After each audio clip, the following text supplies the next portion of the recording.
dulu supaya jadi doa untuk kita. Saya ulangi, apa kabar Bapak Ibu guru hebat? Sehat. Semangat. Alhamdulillah, mudah-mudahan itu menjadi awal doa bagi acara kita ini. Burung merpati si burung dara hinggap sejenak di atas batu. Sambut meriah salam dari saya. Assalamualaikum warahmatullahi wabarakatuh. Waalaikumsalam warahmatullahi wabarakatuh. Salam sejahtera bagi kita semua. Petiklah mangga dengan garam, campurkan timun nanas menjadi acar. Mari kita ucapkan bismillah. Semoga acara berjalan dengan lancar. Si pohon duku buahnya lebat, ambil buahnya pakailah galak. Selamat datang Bapak Guru hebat di acara diseminasi budaya positif di sekolah.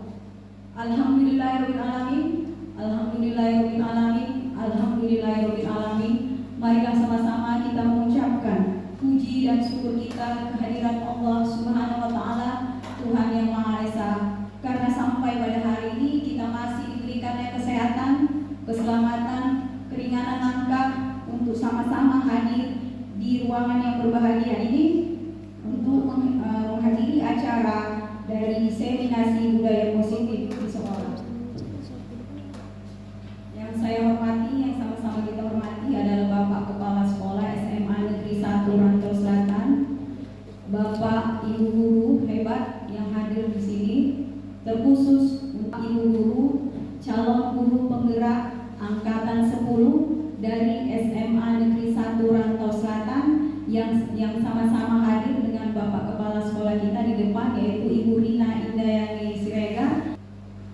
Alhamdulillah, mari kita bersama-sama mengucapkan syukur kembali. Hari ini kita hadir di ruangan ini untuk mengadakan kegiatan diseminasi kegiatan aksi nyata modul 1.4, yaitu budaya positif yang akan dilaksanakan oleh PIP kita. Sebelum membuka acara ini, mari sama-sama kita menengadahkan tangan untuk berdoa agar acara kita pada hari ini dapat berjalan dengan lancar. Doa akan disampaikan oleh Bapak Eka. Kepada Bapak Eka kami persilakan.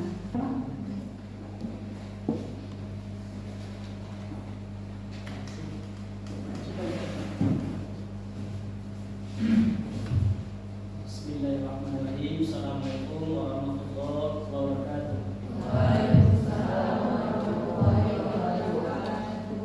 Alhamdulillahirabbil alamin. Wassalatu wassalamu ala asrofil anbiya'i wal mursalin wa ala alihi rasulillahi ajmain. Allahumma shalli wa sallim wa barik ala sayyidina Muhammadin fil awwalin wal akhirin. Allahumma shalli wa sallim wa barik ala sayyidina Muhammadin fil nabiyyin wal mursalin. Wa salli wa sallim wa barik ala sayyidina Muhammadin fil mala'il a'la ila yaumiddin. Allahumma ighfir lana dhunubana wa liwalidayna warhamhuma kama rabbayana shaghira. ولجميع المؤمنين والمؤمنات والمسلمين والمسلمات برحمتك يا أرحم الراحمين. يا عزيز يا جبار يا متكبر برحمتك يا أرحم الراحمين. Ya Allah, kepadamu kami ya Allah menadahkan tangan. Berkahilah ridho-Mu ya Allah kepada kami acara pada pagi hari ini. Ya Allah, mohon padamu ya Allah, berilah kekuatan pada kami, kesehatan dan keberkahan ya Allah. Ya Allah, jauhkanlah kami dari segala mara bahaya.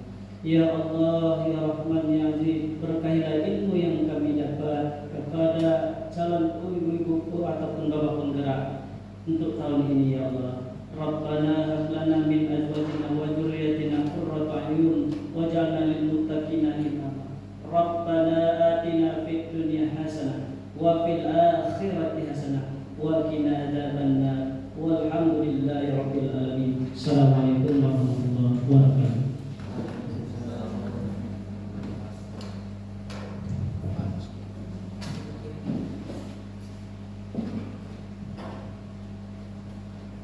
Demikian tadi doa sudah disampaikan oleh Bapak Eka. Mudah-mudahan menjadi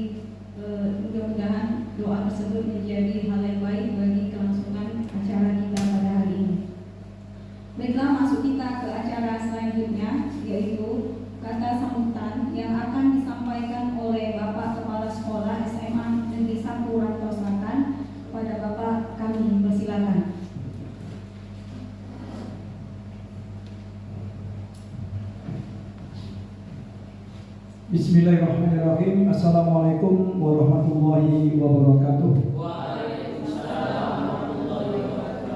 Selamat pagi, salam sejahtera bagi kita semuanya.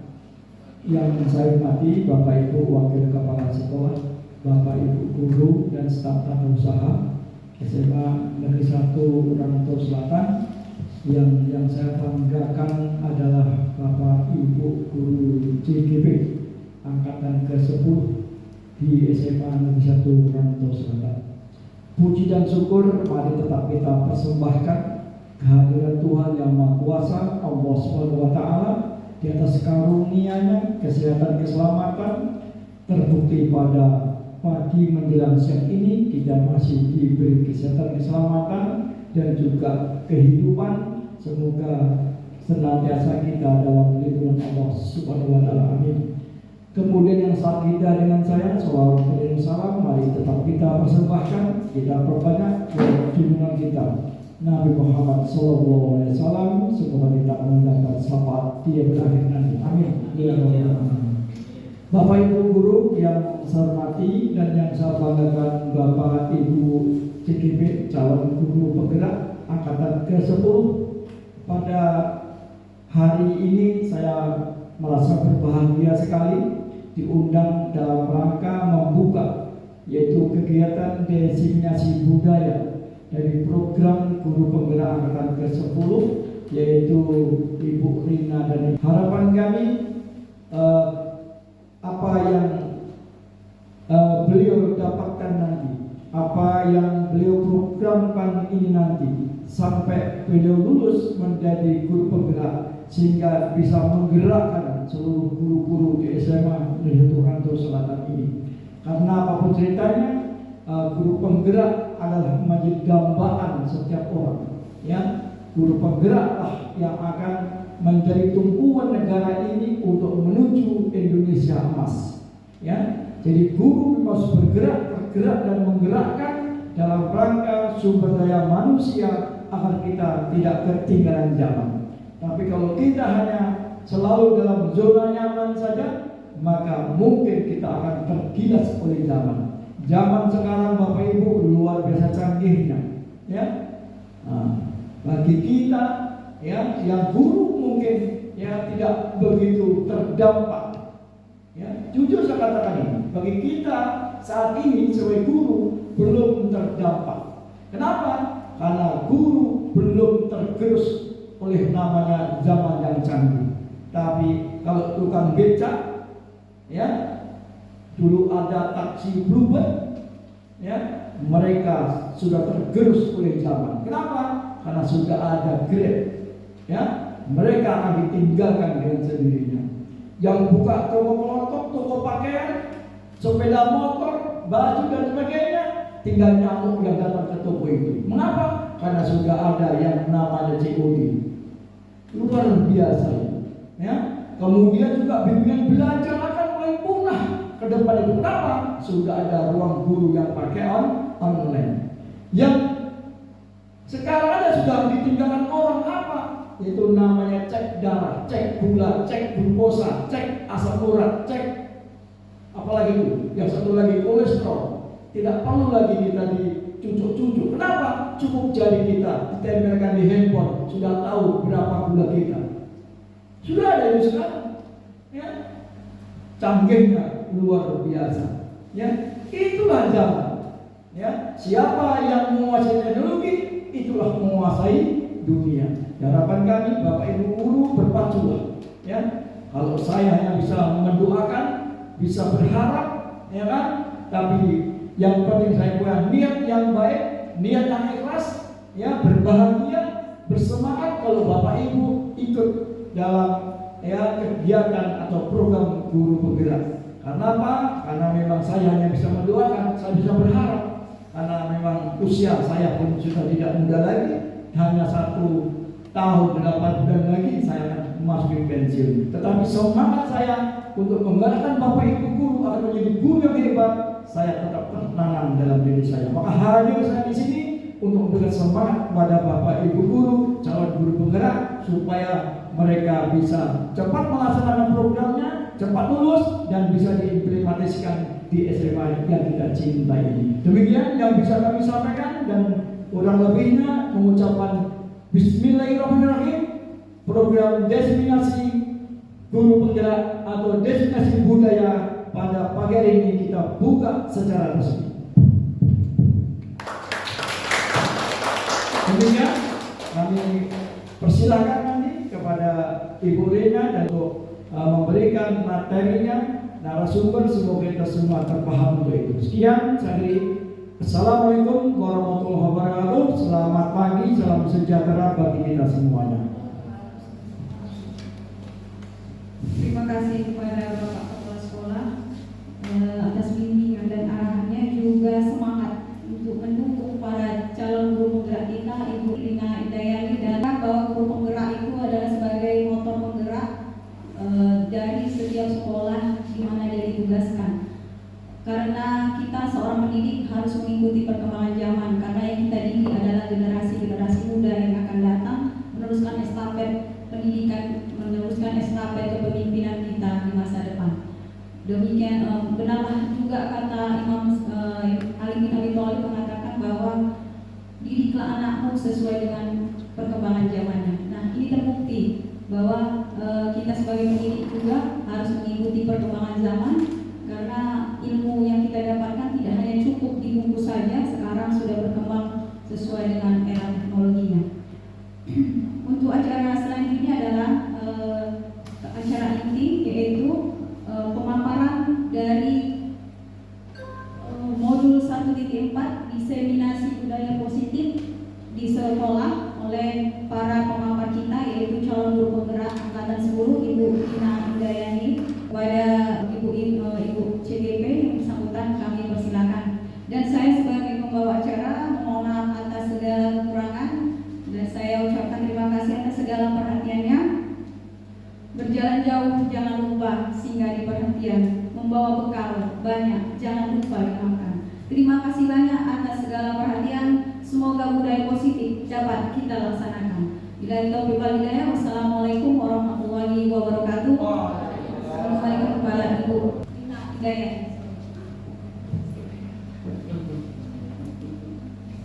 Assalamualaikum warahmatullahi wabarakatuh. Selamat pagi Bapak Ibu guru hebat. Pagi. Perkenalkan, saya Lina Indayani, merupakan CGP angkatan 10 dari Kabupaten Labuan Batu. Berdirinya saya di sini yaitu saya akan memaparkan materi modul 1.4 di dalam pembelajaran kami mengenai diseminasi budaya positif. Saya di sini tidak bermaksud untuk menggurui Bapak atau Ibu guru hebat, hanya saja saya di sini sebagai untuk menyebarkan pemahaman kita selama ini, apakah ada hal-hal yang keliru ataupun yang sudah tepat kita laksanakan namun kita tidak paham dia di mana letaknya, maka disinilah saya akan menyampaikannya.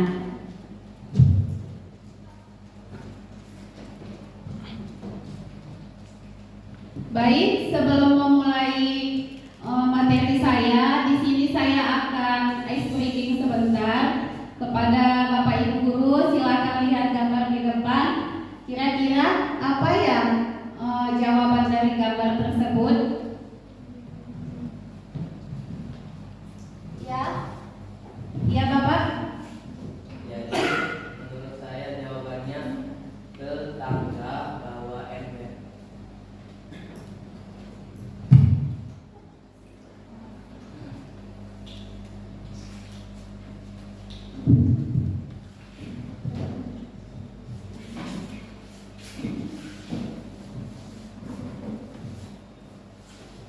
Jadi dari gambar yang ada di depan kita bisa mengklasifikasikannya. Yang pertama ada tangga, tapi depan tangga ada kalimat te. Jadi tetangga, baru ada bawang, n-nya, terakhir dihapus. Jadi sisa katanya bawah, dan gambar terakhir ada ember. Jadi kalau kalimatnya kita sambung, tetangga bawa ember. Terima kasih Bapak. Ya, kita beri aplaus. Benar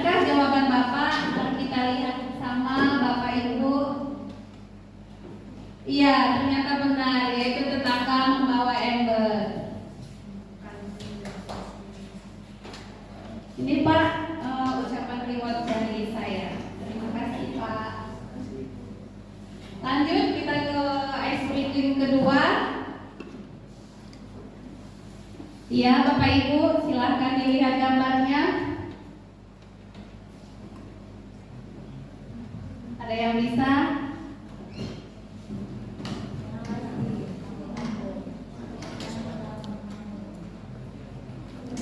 Ada yang bisa, Bapak, Ibu?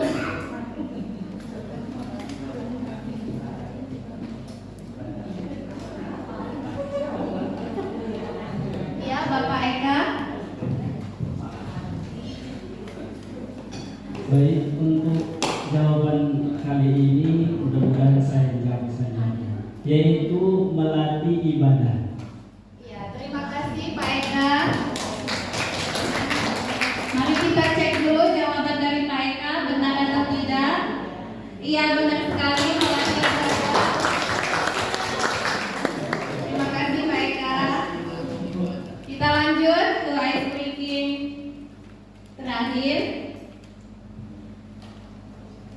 Coba diamati Bapak Ibu.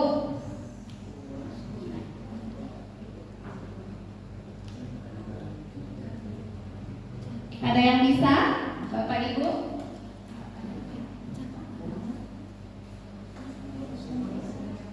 Boleh dicoba juga.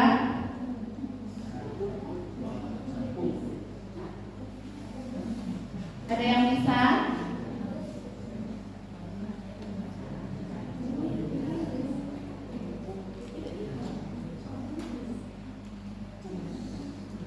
Ya, Ibu bisa, Bu?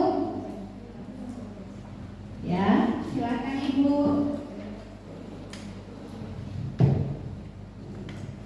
Dari gambar tersebut saya melihat yaitu catatan puitis. Baik. Terima kasih, Bu. Kita lihat jawabannya benar atau tidak. Iya, benar.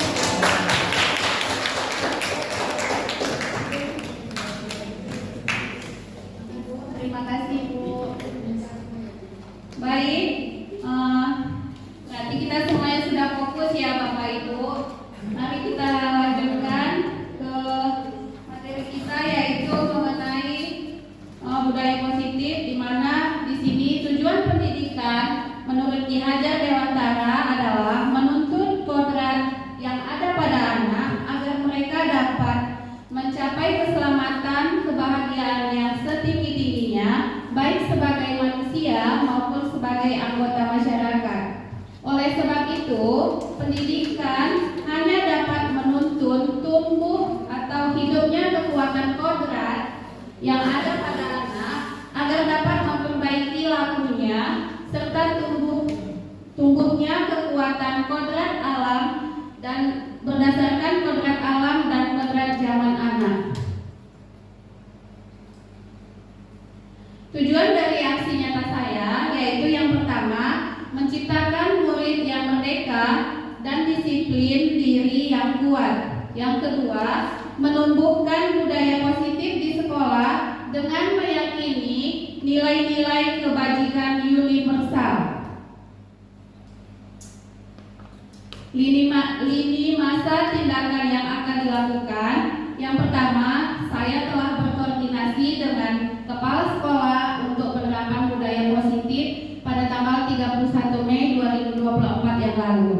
Lalu, saat ini saya bersosialisasi kepada warga sekolah meliputi kepala sekolah, guru, dan tenaga kependidikan. Yang ketiga, berkolaborasi dengan wali kelas, membuat keyakinan kelas untuk diterapkan. Dan yang keempat, sosialisasi budaya positif kepada murid. Dukungan yang saya butuhkan yaitu yang pertama, dukungan dari kepala sekolah, rekan guru, staf tenaga pendidik, murid agar tindakan yang telah disusun dapat dilakukan secara lancar dan menyeluruh. Yang kedua, sarana dan prasarana, menumbuhkan budaya positif di sekolah. Dan yang ketiga, orang tua dapat melakukan budaya positif di rumah. Baik, kita masuk ke materi yang pertama, yaitu mengenai budaya positif. Di sini ada pertanyaan pemantik. Apa pentingnya menciptakan suasana positif lingkungan Anda? Silakan Bapak Ibu. berikan pendapatnya terlebih dahulu. Ya, Ibu Lucy.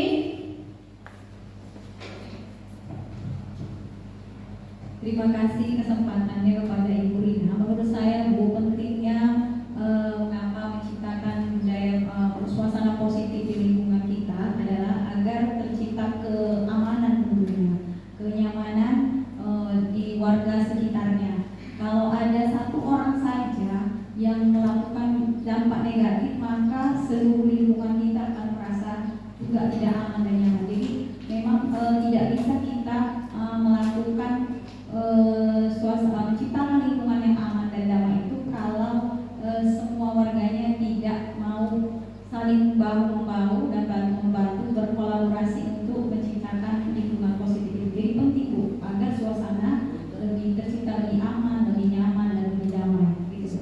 Terima kasih.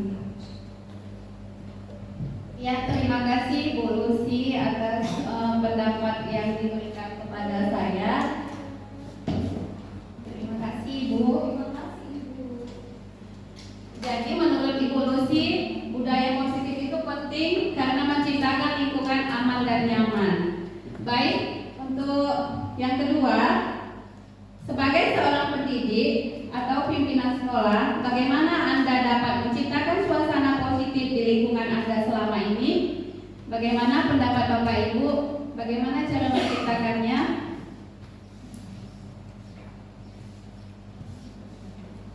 Silakan Bapak Ibu. Ya, Ibu Nuria, silakan. Terima kasih untuk Bu Rina atas waktu yang diberikan kepada saya.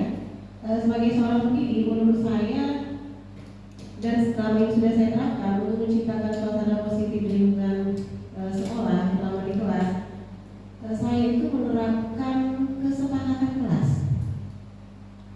Kesepakatan kelas di dalam kelas itu sangat membantu siswa agar kita mengetahui apa yang dibutuhkan oleh siswa, dan siswa bersama guru sama-sama bisa menciptakan suasana yang kondusif dalam kelas berdasarkan hal-hal yang sudah disepakati bersama untuk diterapkan, dilaksanakan sehingga tercipta rasa aman, nyaman dalam pembelajaran yang menyenangkan dan berpusat kepada siswa kita. Terima kasih. Ya, terima kasih Ibu Nuria atas jawabannya. Jadi menurut Ibu Nuria, menciptakannya itu dengan kesepakatan kelas, ya Bu ya. Jadi iya, berdasarkan pengalaman Ibu. Iya, jadi sebenarnya selama ini untuk budaya positif ini kita sebagai tenaga pendidik sudah melaksanakannya. Hanya saja kita belum paham di mana dia letak kesalahannya ataupun di mana dia bahasa yang kurang untuk penerapannya di kelas. Begitu ya Bu. Terima kasih Bu Nuria. Jadi budaya positif di sekolah yaitu nilai dan kebiasaan di sekolah yang berpihak pada murid agar mereka dapat berkembang menjadi pribadi yang kritis, penuh hormat dan bertanggung jawab sesuai dengan profil pelajar Pancasila. Di mana kita tahu profil pelajar Pancasila saat ini sudah kita terangkan juga di sekolah kita, yaitu di dalam kurikulum Merdeka di kelas 10 ya Bapak Ibu, di mana profil pelajar Pancasila ini 6 dimensinya juga sudah mulai kita terapkan sejak 1 tahun terakhir ini. Baik, kita lanjut. Konsep utama budaya positif yaitu yang pertama perubahan paradigma belajar, yang kedua disiplin positif, yang ketiga kebutuhan dasar manusia, yang keempat segitiga restitusi, yang kelima motivasi perilaku manusia, yang keenam posisi kontrol guru, dan yang ketujuh adalah keyakinan kelas. Baik, yang pertama perubahan paradigma belajar. Dalam membangun budaya positif, sekolah dapat menyediakan lingkungan positif yang aman, nyaman agar siswa mampu berpihak, bertindak dengan merdeka, mandiri, dan bertanggung jawab. Disiplin sangat berkaitan dengan kontrol guru terhadap siswa, di mana selama ini untuk kita kita kontrol gurunya juga sering salah meletakkan posisi kita ya Bapak Ibu. Baik, di sini adalah perubahan paradigma belajar menurut Dr. William Glasser. Yang pertama, ilusi guru mengontrol murid, di mana selama ini kita beranggapan karena kita adalah guru, maka kita bisa mengontrol murid kita dengan seenaknya. Yang kedua, ilusi bahwa semua perbuatan positif, efektif, dan bermanfaat. Jadi kita beranggapan selama ini apa yang kita kontrol kepada murid itu efektif. Namun hanya saja ada dia di belakang bahwasanya siswa tersebut belum tentu menerima apa yang kita laksanakan. Seperti itu. Yang ketiga, ilusi bahwa kritik dan membuat orang merasa bersalah dapat menguatkan karakter. Dan yang keempat, ilusi bahwa orang dewasa memiliki hak untuk memaksa. Jadi selama ini kita sering menerapkan bahwasanya kita tidak pun hanya di sekolah, di rumah, kita sebagai orang yang dewasa kita lebih benar daripada anak. Padahal saat ini terkadang kita sebagai orang tua atau sebagai guru di sekolah bisa saja kita juga salah karena kita hanya manusia biasa. Baik, selanjutnya yang kedua, disiplin positif. Apa makna disiplin menurut Bapak Ibu? Ada yang bisa memberikan jawaban? Apa makna disiplin menurut Bapak Ibu?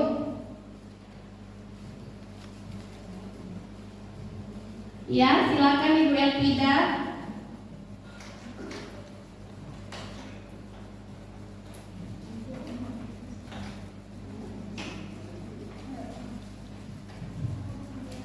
Ya, baik, terima kasih Bu.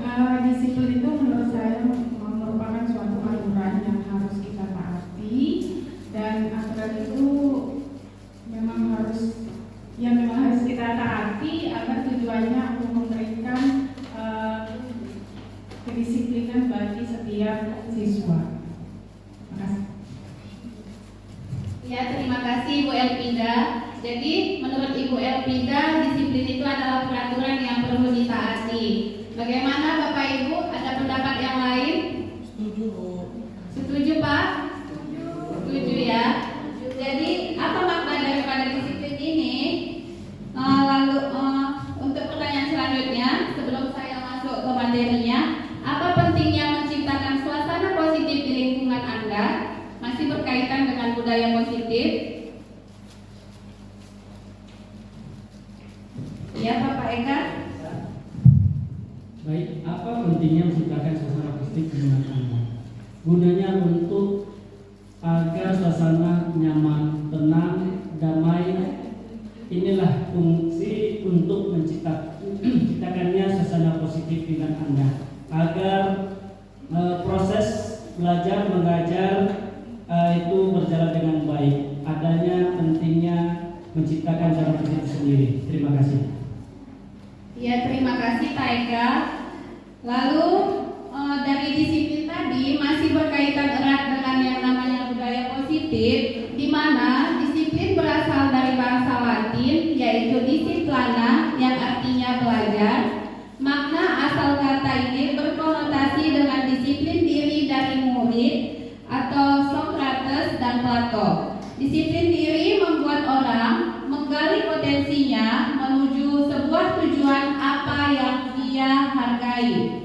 Namun, dalam budaya kita, makna kata disiplin telah berubah menjadi sesuatu yang dilakukan seseorang pada orang lain untuk mendapatkan kepatuhan. Kecenderungan umumnya menghubungkan kata disiplin dengan ketidaknyamanan, bukan apa yang kita hargai. Jadi, disiplin ini merupakan kemampuan memerintah diri kita sendiri dalam mengontrol dan menguasai diri untuk memilih tindakan yang mengacu pada nilai-nilai yang kita hargai dengan penuh tanggung jawab tanpa terperintah orang lain. Nilai-nilai yang kita hargai, nilai kebajikan, bisa bersifat positif pada manusia yang merupakan tujuan mulia manusia yang ingin dicapai setiap individu, yaitu nilai-nilai yang dapat kita terapkan di dalam profil pelajar Pancasila. Nah, jadi selama ini kita sering beranggapan bahwasanya disiplin itu adalah peraturan yang memang harus kita taati ya. Sebenarnya disiplin itu adalah kesadaran diri kita akan hal tersebut, bukan yang harus kita patuhi seperti itu.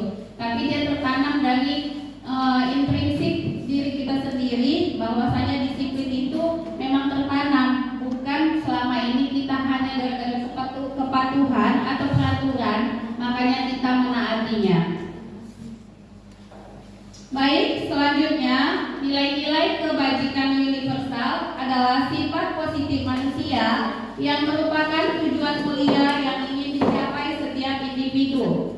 Nilai tersebut bersifat universal dan lintas bahasa, suku, bangsa, agama maupun latar belakang. Setiap perilaku atau perbuatan menurut Dr. William Glasser di tahun 1984 bahwasanya dengan mengaitkan nilai kebajikan yang diyakini seseorang, maka motivasi intrinsiknya akan terbangun sehingga menggerakkan motivasi dari dalam untuk mencapai tujuan yang diinginkan. Nah, itu dia ya Bapak Ibu. Jadi motivasi itu memang harus tertanam dari diri kita, maka bisa terwujudnya disiplin tersebut.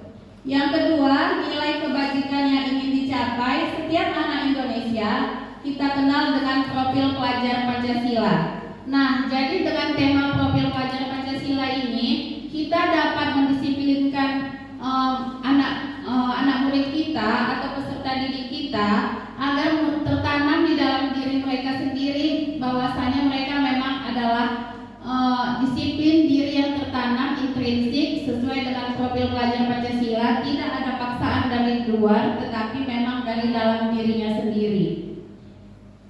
Kita lanjut. Kebutuhan dasar manusia yaitu realitas atau kebutuhan setiap orang berbeda. Kita harus berusaha memahami pandangan orang lain tentang dunia. Setiap orang memiliki gambaran yang berbeda. Jadi untuk kebutuhan dasar manusia ini terdiri dari 5. Yang pertama survival atau bertahan hidup. Yang kedua power atau penguasaan. Yang ketiga fun atau kesenangan. Yang keempat love and belonging atau cinta dan kasih. Dan yang kelima freedom atau kebebasan. Untuk yang pertama kebutuhan bertahan hidup, di sini survival adalah kebutuhan yang bersifat fisiologis untuk bertahan hidup, misalnya kesehatan, rumah, makanan. Kebutuhan biologis sebagai bagian dari proses reproduksi termasuk kebutuhan untuk tetap bertahan hidup. Komponen psikologis pada kebutuhan ini meliputi kebutuhan akan perasaan aman. Yang kedua, kasih sayang dan rasa diterima. Di sini setiap orang menginginkan hal ini ya Bapak Ibu, di mana kebutuhan untuk disayangi dan diterima setiap orang merupakan hubungan dan koneksi sosial. Kebutuhan untuk memberi dan menerima kasih sayang, untuk merasa menjadi bagian dari suatu kelompok. Gimana misalnya kita ingin disayangi atau dicintai orang lain, ternyata orang yang mencintai dan menyayangi kita tidak mau. Ya Bapak Ibu? Sedih ya Bapak Ibu? Iya, bertepuk sebelah tangan ya Bu. Nah, itu dia termasuk ke dalam ini ya. Lalu yang ketiga penguasaan, yaitu kebutuhan pengakuan dan kemampuan. Di sini berhubungan untuk mencapai sesuatu, menjadi kompeten, menjadi terampil, diakui atas prestasi dan keterampilannya, didengarkan, memiliki rasa harga diri. Jadi di sini untuk penguasaan, dia merasa bahwasanya aku bisa, aku mampu, seperti itu. Jadi kenapa aku tidak dihargai? Nah, di situ dia termasuk ke dalam ini ya, penguasaan. Lanjut yang keempat, kebebasan atau freedom. Di sini kebutuhan untuk kebebasan akan kemandirian, otonomi, memiliki pilihan dan mampu mengendalikan arah hidup seseorang. Anak-anak dengan kebutuhan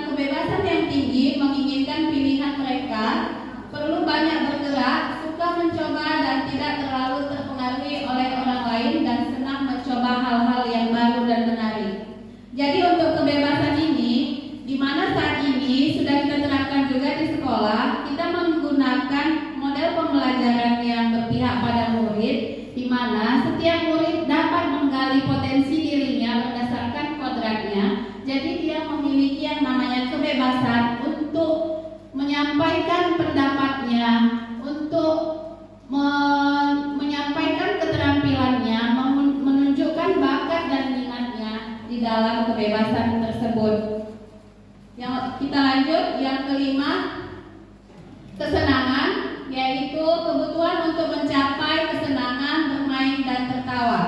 Bayangkan hidup tanpa kenikmatan apapun, betapa menyedihkannya ya Bapak Ibu. Bagaimana kalau kita hidup tidak pernah bisa merasakan yang namanya kesenangan? Bagaimana ya Bapak Ibu? Hampa ya Bapak Ibu ya. Iya. Jadi stres ya. Nah, jadi di sini Bapak Glaser menghubungkan kesenangan ini dengan kebutuhan belajar dan kesenangan belajar. Makanya saat ini kita sebagai guru sudah menerapkan yang namanya pembelajaran berpihak pada murid. Kita menggunakan metode pembelajaran yang beragam ya Bapak Ibu. Misalnya dari permainan, misalnya dari yang namanya project based learning, bagaimana dia menggali potensi dirinya dengan problem based learning, ataupun TGT, misalnya metode yang kita terapkan yaitu team game turnamen. Nah, di situ dia banyak disinilah kita bagaimana caranya untuk membuat murid kita merasakan kesenangan dalam pembelajarannya. Jadi mereka tidak merasakan yang namanya pembelajaran yang monoton seperti itu. Di mana saat ini kita sudah menerapkan yang namanya student center, bukan teacher center lagi ya Bapak Ibu. Jadi saat ini kita hanya sebagai penuntun atau fasilitator, di mana murid kita yang akan melakukan pembelajarannya berdasarkan kodratnya, bagaimana dia memahami yang namanya potensi dirinya dan mengeluarkannya sesuai dengan kodrat alam dan kodrat zaman. Baik, di sini ada kasus saya ambil, yaitu Ibu Ria, guru kelas 6 di SD Permai, sedang bingung menghadapi ulah salah satu murid di kelas yang bernama Agus. Beberapa anak telah datang dan mengeluhkan Agus yang seringkali meminta bekal makan siang dengan paksa. Jika Anda menghadapi situasi seperti Ibu Ria, apa yang akan Anda lakukan? Menurut Anda, kira-kira apa alasan Agus melakukan hal tersebut? Ada yang bisa membantu saya, Bapak Ibu? Iya, silakan Ibu Luciani.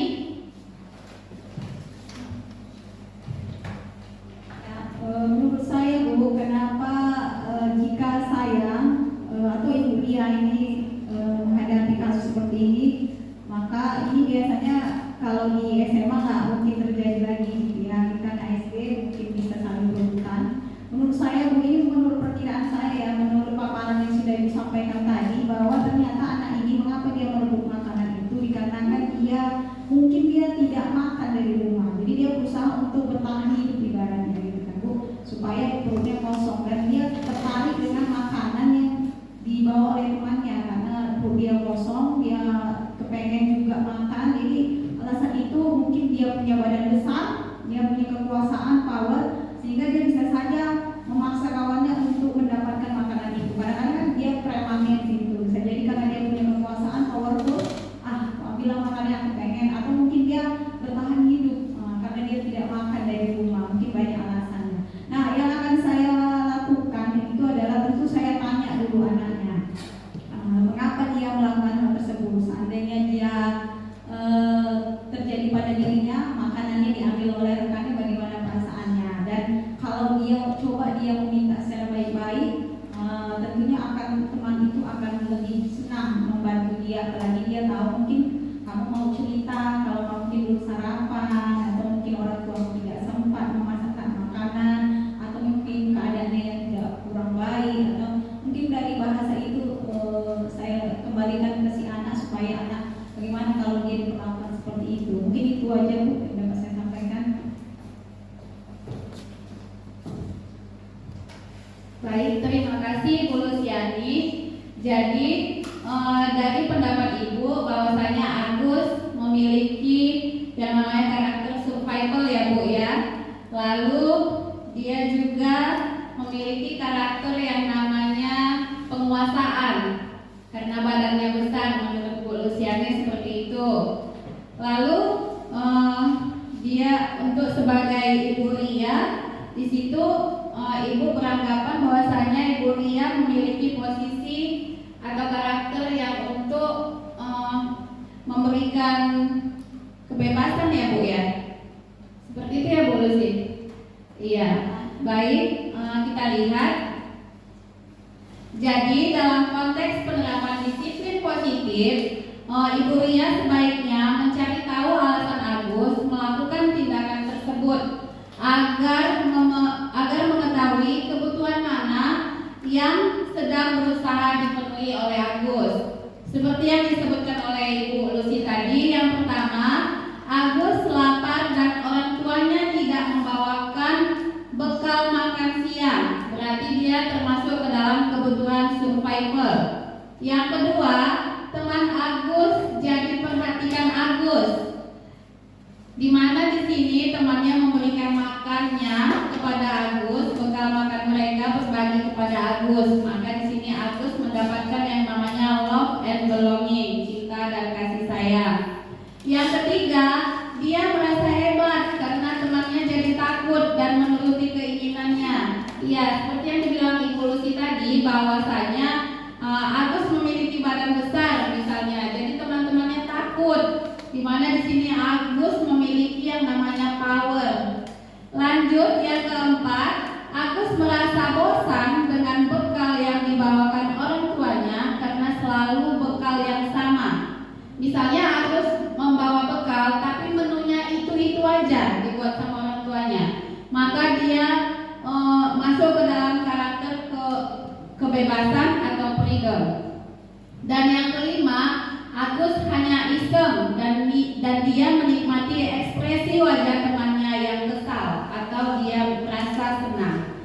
Jadi terkadang ada karakter seseorang itu di mana mereka bahagia melihat temannya jika temannya ini mukanya jadi muram gara-gara jahilnya, seperti itu. Saat ini kita juga di sekolah sering gitu ya Bapak Ibu, di mana tiba-tiba ada anak datang menjumpai kita lalu berkata, "Ibu-ibu, misalnya si Agus mengganggu saya Bu." Nah seperti itu dia ya Bapak Ibu. Kita lanjut. Motivasi perilaku manusia, yaitu hukuman, penghargaan, dan restitusi. Teori motivasi perilaku manusia ada 3, yaitu yang pertama, untuk menghindari ketidaknyamanan atau hukuman apa yang akan terjadi apabila saya tidak melakukannya. Ini dia motivasi eksternal, karena dia melakukannya tidak berdasarkan dirinya. Yang kedua, untuk mendapatkan imbalan dari orang lain atau institusi apa yang saya dapatkan apabila saya melakukannya. Termasuk ke dalam motivasi eksternal, di mana dia melakukannya karena ada imbalan. Yang ketiga, saya menghargai diri sendiri. Saya akan menjadi orang seperti apa apabila saya melakukannya. Nah, ini dialah motivasi internal yang ada dalam tujuan disiplin positif. Jadi dia melakukannya berdasarkan dirinya sendiri, bukan berdasarkan paksaan dari luar dirinya. Baik, di sini ada pertanyaan pemantik. Yang pertama, hukuman dapat apakah Anda setuju dengan pernyataan ini, Bapak Ibu? Silahkan kita lihat ke depan. Yang pertama, hukuman dapat mendisiplinkan anak. Menurut Bapak Ibu itu benar atau tidak? Tidak? Tidak atau benar ya Bapak Ibu? Tidak? Baik, yang kedua, pemberian hukuman dengan hal positif seperti membaca atau membersihkan halaman sekolah dapat meningkatkan disiplin anak. Ini dia termasuk ke dalam hukuman atau konsekuensi atau restitusi ya Bapak Ibu, menurut Bapak Ibu?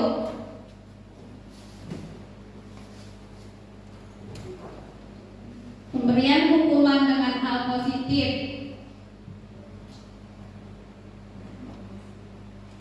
Iya atau tidak ya Bapak Ibu?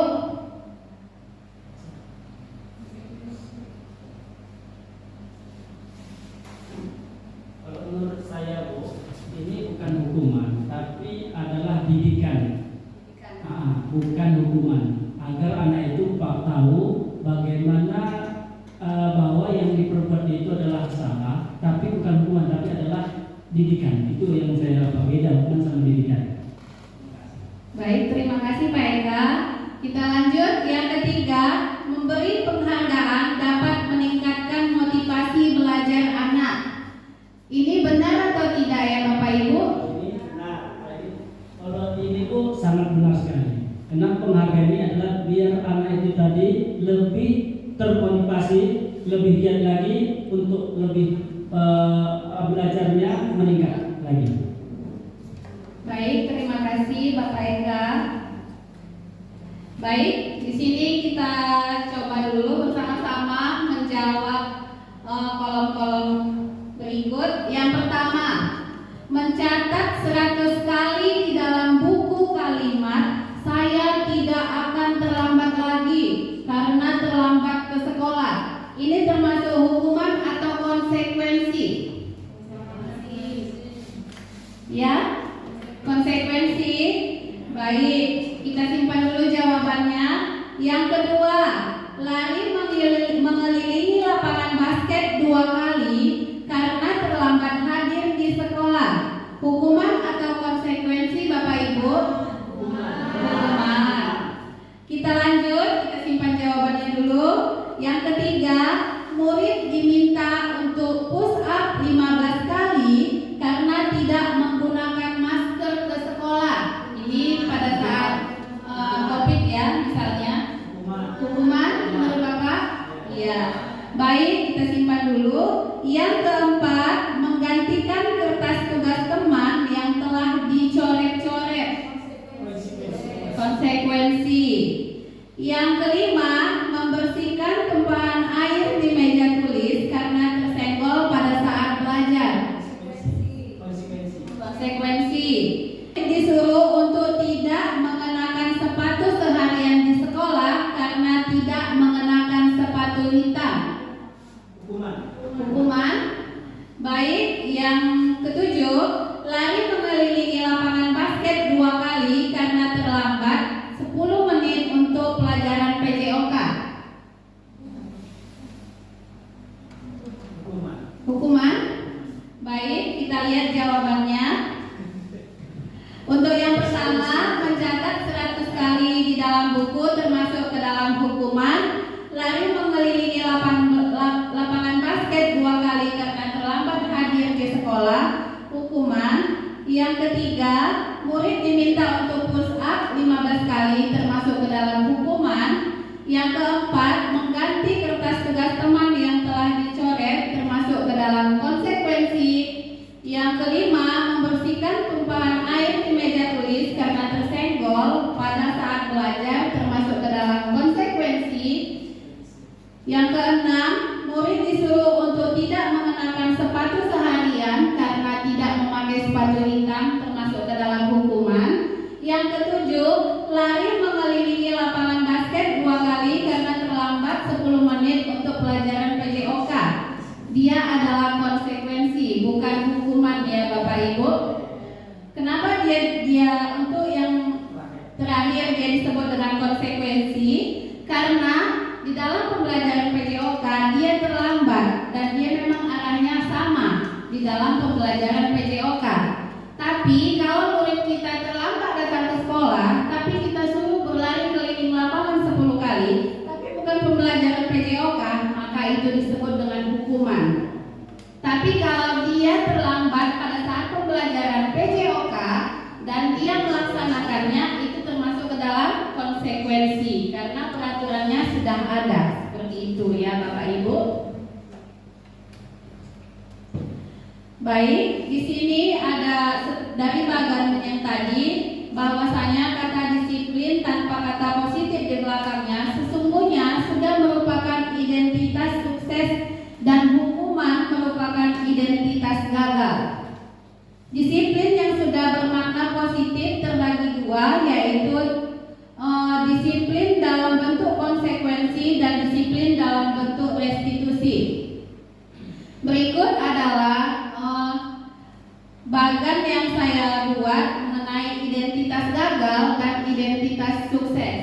Yang pertama, hukuman. Sesuatu yang menyakitkan harus terjadi. Selama ini kita sering melakukan hukuman itu tanpa kita merasa kasihan terhadap apa yang dilakukan oleh murid kita ya Bapak Ibu ya. Lalu di mana di situ konsekuensinya sesuatu harus terjadi. Sesuatu harus terjadi ini karena sudah ada memang peraturannya dan memang harus dilaksanakan. Tapi berdasarkan apa? Berdasarkan seperti yang tadi di dalam pembelajaran PJOK, memang berkaitan. Tapi kita menghukum siswa misalnya terlambat masuk ke kelas, tapi kita menghukumnya dengan misalnya lari lapangan 100 kali, itu termasuk ke dalam hukuman, bukan konsekuensi. Jadi restitusinya adalah merupakan pilihan, di mana kita memberikan pilihan kepada siswa kita atau murid kita bagaimana mereka dapat menyelesaikan permasalahan mereka. Seperti itu. Nah, di sini ada identitas gagal, di mana hukuman itu selalu memberi dampak negatif kepada murid kita. Yang pertama, awas ya kalau dilakukan lagi. Awas kamu. Itu sering bahasa yang sering kita dengar ya Bapak Ibu.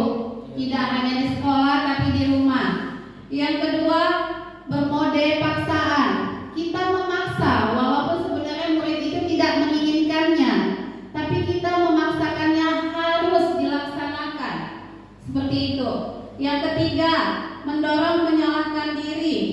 Kita selalu bagaimana supaya siswa kita atau murid kita merasa bahwasanya mereka bersalah atas ucapan kita. Yang keempat, konsep diri buruk. Sering kita mengejudge siswa kita bahwasanya kamu ini ya udah nakal, bodoh, terlambat lagi, ya kan? Nah, di situ tidak baik ya, memberikan dampak negatif kepada murid kita. Yang kelima, murid atau anak belajar menyembunyikan kesalahan. Jadi, selama ini kita sering mengejudge murid kita terlambat. Kita tidak menanya murid kita kenapa dia terlambat, tapi kita langsung memberikan dia hukuman. Selama 3 kali kamu tidak datang, maka kamu panggilan orang tua.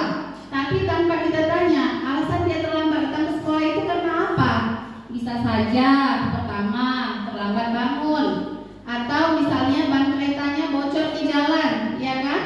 Kenapa kita tidak bertanya? Kenapa kita langsung menghukumnya saja? Seperti itu. Baik, untuk konsekuensi sifatnya adalah netral, dan untuk restitusi inilah dia hal positif di mana setiap apa yang kita laksanakan memberikan yang namanya kita memberikan bimbingan kepada murid kita bahwasanya dia memiliki pilihan untuk menyelesaikan permasalahannya. Bukan kita yang menentukan penyelesaian permasalahannya, tetapi murid kita yang memiliki pilihan untuk menyelesaikan masalahnya sendiri. Berdasarkan Pagan, maka dapat disimpulkan bahwa hukuman bersifat tidak terencana atau tiba-tiba. Anak atau murid tidak tahu apa yang akan terjadi atau tidak dilibatkan. Hukuman bersifat satu arah dari pihak guru yang memberikan, dan murid hanya menerima suatu hukuman tanpa melalui suatu kesepakatan atau pengarahan dari pihak guru, baik sebelum dan sesudahnya. Hukuman yang diberikan bisa berupa fisik maupun psikis. Murid atau anak disakiti oleh sesuatu perbuatan atau kata-kata kita. Masih sering seperti ini terjadi Bapak Ibu? Masih sering kita melakukan seperti ini? Masih? Ya, mulai hari ini kita ubah ya Bapak Ibu. Sementara konsekuensi bersifat sudah terencana, untuk disepakati, sudah dibahas dan disetujui oleh murid dan guru. Umumnya bentuk konsekuensi telah dibuat oleh pihak guru atau sekolah. Murid sudah mengetahui konsekuensi apa yang akan diterima bila ada pelanggaran. Pada konsekuensi, murid tetap dibuat tidak nyaman untuk jangka pendek. Lalu Sebaiknya kita sebagai guru ini adalah posisi kita yang tepat, di mana restitusi ini adalah proses menciptakan kondisi bagi murid untuk memperbaiki kesalahan mereka sehingga mereka bisa kembali pada kelompok mereka dengan karakter yang lebih kuat. Restitusi merupakan proses kolaboratif yang mengajarkan murid untuk mencari solusi untuk masalah mereka dan membantu murid berpikir tentang orang seperti apa yang mereka inginkan dan bagaimana mereka harus melakukannya atau memperlakukannya kepada orang lain. Nah, di sini ada 9 ciri-ciri daripada restitusi. Yang pertama, bukan untuk menebus kesalahan, namun untuk belajar dari kesalahan. Yang kedua, memperbaiki hubungan. Yang ketiga, tawaran, bukan paksaan. Selama ini kita sering memaksa, tidak memberikan tawaran ya Bapak Ibu. Yang keempat, restitusi menuntun untuk melihat ke dalam diri. Yang kelima, restitusi mencari kebutuhan dasar yang mendasari tindakan. Yang keenam, restitusi diri adalah cara yang paling baik. Yang ketujuh, restitusi berfokus pada karakter, bukan tindakan. Jadi karakter murid yang akan dilihat, bukan daripada tindakan yang kita lakukan. Yang kedelapan, restitusi berfokus pada solusi untuk menyelesaikan masalahnya. Yang kesembilan, restitusi mengembalikan murid yang berbuat salah pada kelompoknya. Jadi murid tersebut tidak dikucilkan dari kelompoknya karena melakukan kesalahan. Baik, di sini ada segitiga restitusi, di mana kita sebagai seorang guru harus memiliki ketiga sifat ini. Yang pertama, menstabilkan identitas. Yang kedua, validasi kebutuhan. Dan yang ketiga, yaitu menanyakan keyakinan. Untuk validasi kebutuhan, kamu tentu punya alasan mengapa melakukan itu. Kita pasti bertanya kepada murid kita. Lalu, adakah cara yang lebih efektif untuk mendapatkan apa yang kamu butuhkan? Untuk menstabilkan identitas, yaitu setiap orang pasti pernah melakukan kesalahan. Kamu bukan satu-satunya yang pernah melakukan ini. Lalu untuk menanyakan keyakinan, nilai apa yang telah kita sepakati di kelas, itu yang kita tanya kepada murid kita. Kamu ingin menjadi orang seperti apa? Itu yang kita tanyakan kepada murid kita. Baik, di sini ada yang namanya menstabilkan identitas. Guru berkata, berbuat salah itu adalah hal manusiawi. Ini contohnya ya Bapak Ibu. Yang kedua, validasi kebutuhan. Guru berkata, kamu bisa saja kan melakukan hal yang lebih buruk, tapi kamu tidak melakukannya. Yang ketiga, menanyakan keyakinan. Guru berkata, apa nilai yang kita percaya di sekolah? Nilai-nilai universal apa yang kita sepakati? Seperti itu ya Bapak Ibu. Ya, selanjutnya kita masuk ke dalam posisi kontrol guru, di mana di sini ada 5. Yang pertama, penghukum. Kedua, pembuat merasa bersalah. Yang ketiga, teman. Yang keempat, pemantau. Yang kelima, manajer. Baik, di dalam posisi kontrol, melakukannya berdasarkan yang diterapkan oleh seorang guru ataupun orang tua atas dasar melakukan kontrol. Kelima posisi ini adalah penghukum, pembuat merasa bersalah, teman, pemantau, dan manajer. Untuk penghukum seperti ini Bapak Ibu, penghukum biasanya menggunakan hukuman fisik maupun verbal. Orang-orang yang menjalankan posisi penghukum senantiasa mengatakan bahwa sekolah memerlukan sistem atau alat yang dapat menekan murid lebih dalam lagi. Contohnya, patuhi aturan saya ya, awas kalau tidak dipatuhi. Baik, yang kedua, pembuat merasa bersalah. Pada posisi ini biasanya guru akan bersuara lebih lembut. Pembuat rasa bersalah akan menggunakan keheningan yang membuat orang lain merasa tidak nyaman. Misalnya, ibu sangat kecewa sekali dengan kamu. Berapa kali bapak memberitahukan kamu? Yang ketiga, teman.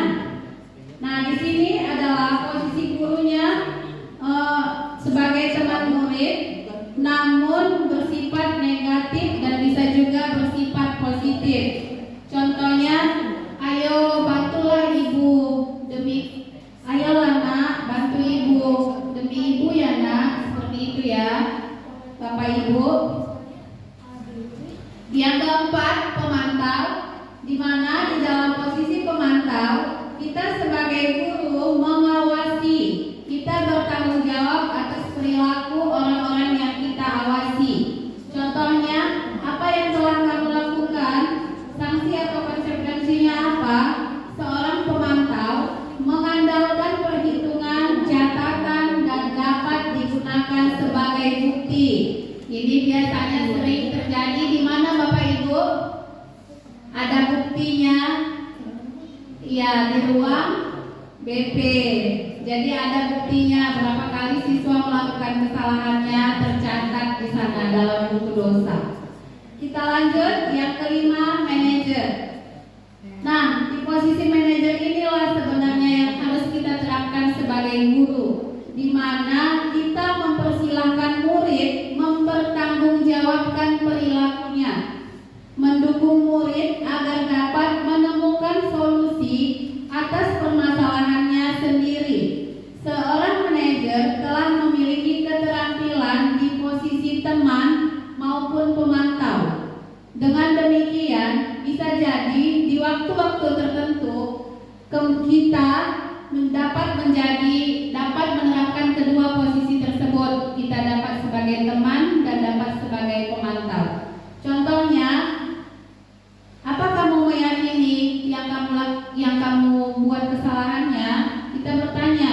Jadi kita tidak langsung mengejudge murid kita bahwasanya mereka melakukan kesalahan, tapi kita menanyakan keyakinannya, kita menstabilkan identitasnya, dan kita memvalidasi tindakannya terlebih dahulu tanpa kita harus langsung menghukumnya. Baik, jadi tugas seorang manajer bukan untuk mengatur perilaku seseorang. Kita membimbing murid untuk dapat mengatur dirinya. Seorang manajer bukannya memisahkan murid dari kelompoknya, tapi mengembalikan murid tersebut ke kelompoknya dengan lebih baik dan kuat. Bisa jadi dalam praktik penerapan kita sehari-hari, kita akan kembali ke posisi teman atau pemantau. Karena murid yang ditangani belum siap diajak berdiskusi atau diundang melakukan restitusi, namun perlu kita didasari dengan tujuan akhir dari 5 posisi kontrol guru tersebut. Nah, ini dia 5 posisinya, pernyataan-pernyataan yang sering terlontar untuk membuat orang merasa bersalah. Yang pertama, saya kecewa sekali dengan kamu. Untuk penghukum, posisi penghukum yaitu pernyataannya, kamu tidak pernah benar melakukannya. Langsung mengejudge ya Bapak Ibu. Untuk posisi teman, ayolah lakukan demi ibu ya nak. Kita sering melakukan itu ya Bapak Ibu, sering mengucapkan seperti itu. Dan di posisi pemantau, apakah kamu mau mendapatkan stiker bintang hari ini? Dia termasuk ke dalam posisi pemantau. Dan untuk posisi manajer, bagaimana kamu bisa menyelesaikan masalah ini? Nah, di sini kita memberikan kembali kepada murid kita bagaimana dia mengatasi permasalahan yang dilakukannya. Baik, untuk yang ketujuh yaitu keyakinan kelas, di mana keyakinan yaitu nilai-nilai kebajikan universal yang disepakati secara tersirat dan tersurat, lepas dari latar belakang suku, negara, bahasa maupun agama. Nilai kebajikan menekankan pada keyakinan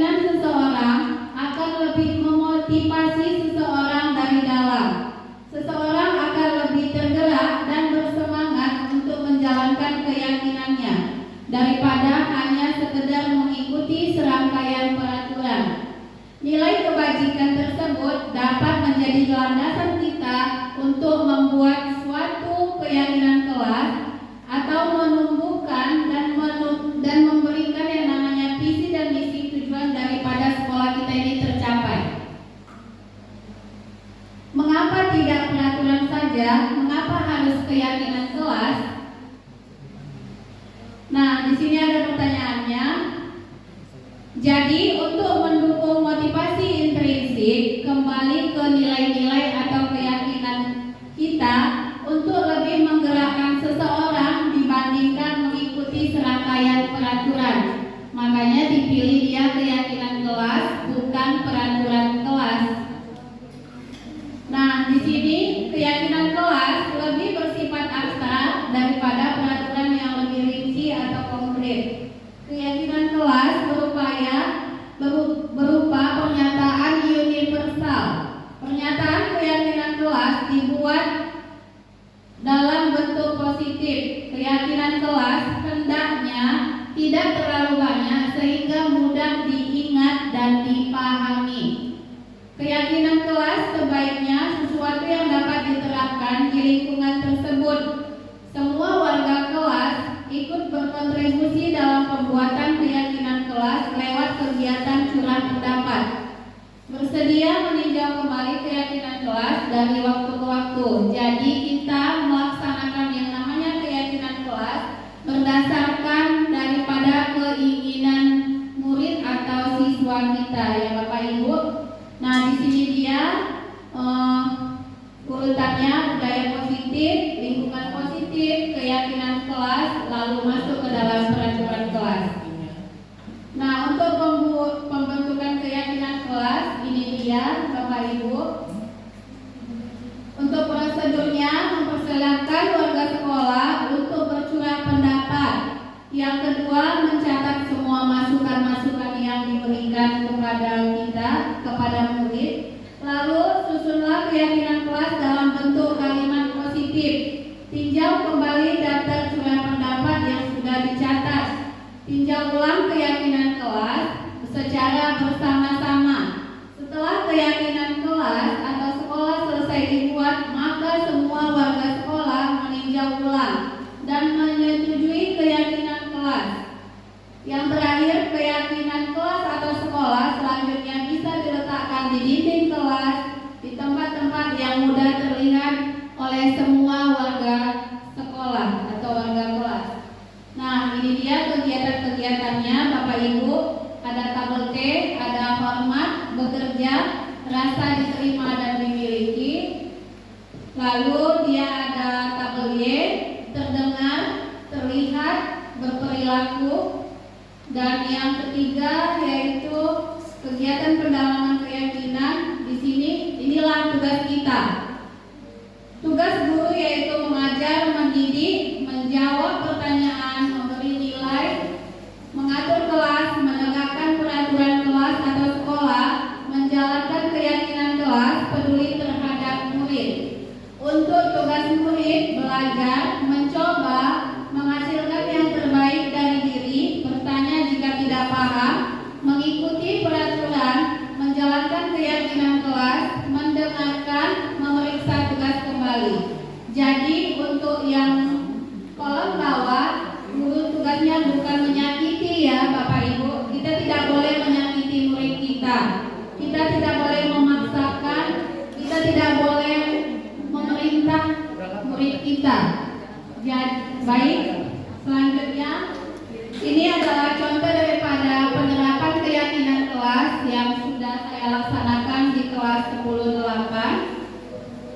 Dan berikut adalah contoh-contoh daripada keyakinan kelas.